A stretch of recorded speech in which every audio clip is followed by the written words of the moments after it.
I've always found stories about rabbinic figures inspiring, and I want to share with you a story about a rabbi that was very important to me in my life. Rabbi Avraham Magenzi was born in pre-war Poland. He studied in one of the most illustrious yeshivot in Poland, the Grodno Yeshiva with Rav Shimon Shkup, and he escaped the Nazis, eventually ended up in St. Louis, Missouri, where I met him as a child at my shul, Beis Avraham, the shul he led until he died.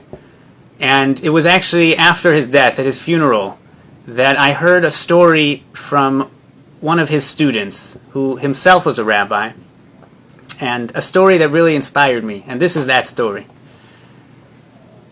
Rabbi Magenzi was asked to be the speaker at a gala dinner for a Hebrew school in St. Louis, which this student attended. And right in the middle of Rabbi Magenzi's speech, sometime probably in the 1970s, Rabbi Magenzi is speaking, and a homeless man walks in the back of the room, and he says he's hungry.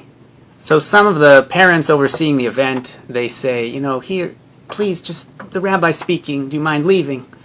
And he says, no, I'm hungry. So they get him some rolls, some bread, and they ask him to go on his way. But he keeps shouting, I'm hungry, I need food. And Rabbi Magenzi, standing up at the front, stops his speech. And he says, in his thick Polish accent, what's going on in the back? And the parents, they say, we're so sorry, Rabbi. We're getting him to leave. It's a man who needs some food. We gave him some bread. And Rabbi Magenzi shouts out, what do you mean you just gave him bread? Bring him up here. Put him at my table. So they brought him up to the front of the room, seated him next to Rabbi Magenzi, gave him a meal and a seat of honor. And Rabbi Magenzi's student, all these years later, said, I don't remember what Rabbi Magenzi said that day. He said, but I can never forget what he did that day. I felt God in the room. And all of us who saw this happen, we felt God in the room.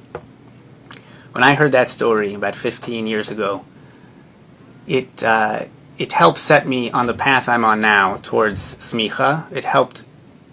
That story and Rabbi Magenzi's legacy really helped me think about the kind of life I wanted to lead, and push me on a path towards the rabbinate. And that's in part how I ended up here at Yeshivat Chovevei Torah.